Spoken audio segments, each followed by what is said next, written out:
Hey guys, I had mentioned in my community post, and it's something I've been wanting to do for a while where I'm kind of pivoting the content and just expanding it, talking about basically whatever interests me that I think you guys would be curious about, and I want to share that. So, there's a couple different reasons. A lot of the videos that I've been posting haven't really been getting the views. Like a lot of YouTube channels will peak after a certain amount of years, and I think mine peaked as far as like that 80s, 90s martial arts action content, maybe like a year or two ago. But everything that I've done with the channel, it's been amazing what it's actually got me into. Of course, The Last Kumite, I was in a movie very much like Bloodsport, fighting in the Kumite. If you guys haven't seen it yet, you should definitely check that out. In fact, I'm going to do a breakdown of that film as far as like who are all the fighters in The Last Kumite and kind of share an in-depth experience of working with a lot of them. And then, of course, I've got into boxing. I'm a lifetime martial artist, but through the channel and connections and networking, I ended up doing an official celebrity boxing match. And I had another one lined up against one of the greatest boxers of all time, Trigger Shane Mosley.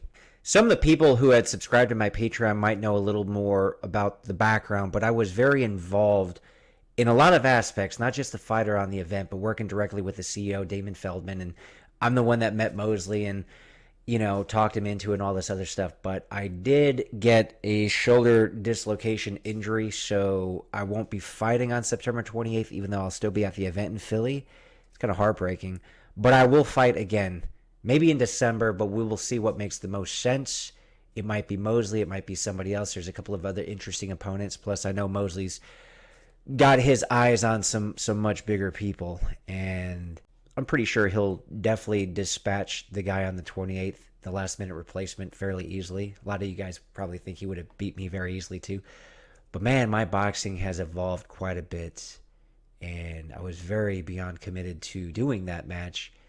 So anyway, the way I look at it, I'm going to even be better in December or even spring if that's when I fight, because the shoulder will be back to 100%. I can actually start training the way I want, but in the meantime, I've been working around it as best I can. I'm still training all the time. There's so much you could do. Because even last year when I tore my bicep on my left arm, I was still training around that injury all the time. That's 100% back now.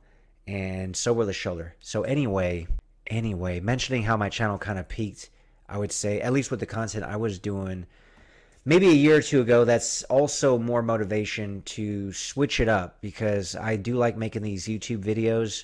But because there's so much time and energy involved, I need to put out videos that get more views. And that's part of this mission. So what better thing to do than go to the trending page on Google just out of curiosity, see what everybody's watching. And one thing I do want to share, this is actually kind of funny. I love reading books, but this one from 50 Cent, Hustle Harder, Hustle Smarter. He talks about Lloyd Banks. Lloyd Banks was, of course, one of the guys in G Unit. And what he says about Lloyd Banks kind of reminds me of what I've done with this channel, make the 80s and 90s great again. But he says, everyone knows someone like Banks, the person who only respects a certain era and thinks everything else is trash. I'll admit, I think the action martial arts films in the 80s and 90s, I think a lot of you guys, I know a lot of you guys can agree with me that they were significantly better for various reasons. Not only because it was our childhood that we grew up with these, but they were just better. Anyway, he said it could be music, but it could also be TV, film, sports, or fashion. Of course, on this channel, it happens to be film. At first, it seems kind of cool that they're so passionate about protecting a legacy. In Lloyd Banks's, he's all about Tupac and Biggie, and everything else is crap. So it'd be kind of like us with the channel. It's like, look, it's like Stallone, Van Damme, Seagal, Arnold, and then the action movies outside of that are crap. Some of them are okay these days, but anyway, he goes on to say, at first it seems kind of cool that they're so passionate about protecting a legacy, but after a while it gets tired. Most people don't want to keep being lectured about why whatever they're enjoying in the present isn't as good as what came before it. It's great to respect the past, which I always do and will still do on this channel. It just won't be the sole focus. I'll expand the content. I always wanted to be more Joe Rogan-like anyway, where he could talk about UFC fights. He could talk about UFOs, physics. He could have, all kinds of amazing guests. So I want to kind of expand more of that and just be a bigger YouTube dude, podcaster, whatever you want to call me. So I think going this new direction, some people will definitely not be happy, but whoever I lose as subscribers, I know in the medium and long term, I'll end up gaining a lot more. And hopefully a lot of you guys that have been with me will stay with me. Because I really think I could 10x this channel. Like, I think I could be one of those million plus YouTube subscribe guys. And that's the goal. Like, we always want to progress and move up. And the channel has been kind of stagnant with the content I've been putting out. So definitely gonna pivot, gonna shift. But he says, it's great to respect the past, but never to the point that it stops you from moving into the future or even making the most out of the present. So hopefully you'll enjoy this journey with me, and we'll cover all kinds of cool topics. But just out of curiosity, let's see what people are watching on YouTube. Oh, as I'm making this, it looks like the stock market had just closed, by the way. I'm using the Thinkorswim platform. It looks like the S&P was down about 1/3%. Every once in a while I may do market-related videos, but of course, the Fed cut 50 basis points on interest rates, and that could be good or bad. If you want to refinance your mortgage, they're at 2-year lows, so that's a good thing. Anyway, okay, so we got these trending shorts. Soccer is trending right now. Not really keen to cover that. Dogman official trailer, 4.6 million views a day ago. I'm curious about that. Look at these videos, though, man. Bringing Mr. Beast's credit card to the hood. I mean, that's probably pretty damn funny. 1.6 million views a day ago. I mean, I could see why people click on that. If I'm just scrolling, I'll just mention anything that I think sounds interesting. Mickey 17 trailer. It's from that director, Bong Joon-ho, who did that Parasite movie, that Korean film. It's very popular. This has, what's his name who played Batman? Pattinson or something like that. Oh, and of course, Diddy. He's always in the news, more so now that he got arrested, so his sons arrive in court. Yeah, those stories probably get a lot of views. Surviving overnight in a Cybertruck.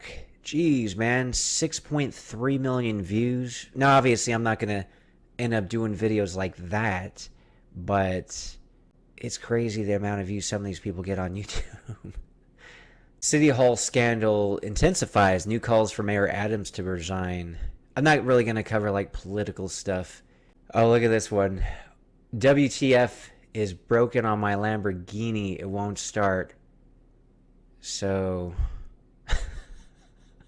yeah, I wish I could cover exotic cars if I had access to. Actually, I know a guy in California who is into that car scene, but I don't really think I'm going to go in that direction in the channel. Though one video, driving a Lambo or Ferrari would be kind of cool, actually, to cover. Oh, that's funny. I tested one-star airlines, which I don't know what the one-star airlines are. I'm assuming they're Frontier and Spirit. Hopefully there's nothing below that. I've been traveling a lot and flying a lot. Those airlines I'll typically use because they are a really good value, even though your ticket's pretty much double. You can't even bring a carry-on, So if you bring a carry-on in a suitcase, all of a sudden you're paying 3 times as much as you otherwise thought. And sometimes going with America Airlines or Delta ends up being cheaper. And you can watch a movie on those planes, unlike Spirit. You can't even plug your phone in and charge it. It's pretty bare bones. They don't even give you peanuts or anything. Oh, look at this, man. I seen something about this guy that somebody covered on another channel.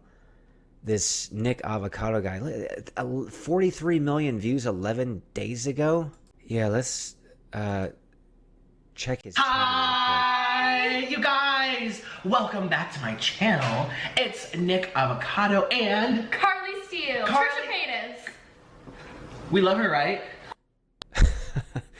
Well, that guy, you couldn't get more far from the people that I cover in the 80s and 90s action martial arts films. This guy, right?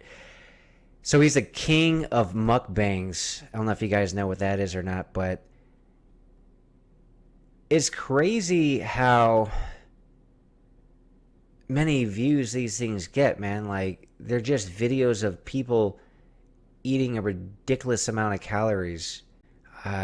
People must have like some kind of food fetish. It's crazy how many views people like this get, man. Yeah. Oh, this is cool, right? By the way, this LL Cool J Murdergram Duh featuring Eminem. That's a really cool collaboration that is about time happened, man. You guys should definitely check that out if you haven't seen it yet.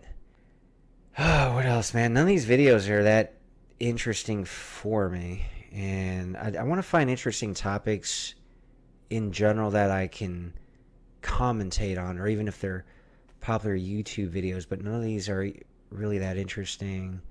This actually is kind of cool. I mixed every soda into one drink, 137 sodas. So the guy got 1.1 million views 4 days ago. This is kind of the cool thing about YouTube, man, because people would be curious to do that without having to do them themselves, as far as like watching that, and that's not a bad video idea. Maybe I should mix every protein powder and see what it tastes like, right? For the post-workout, what kind of flavor we could get.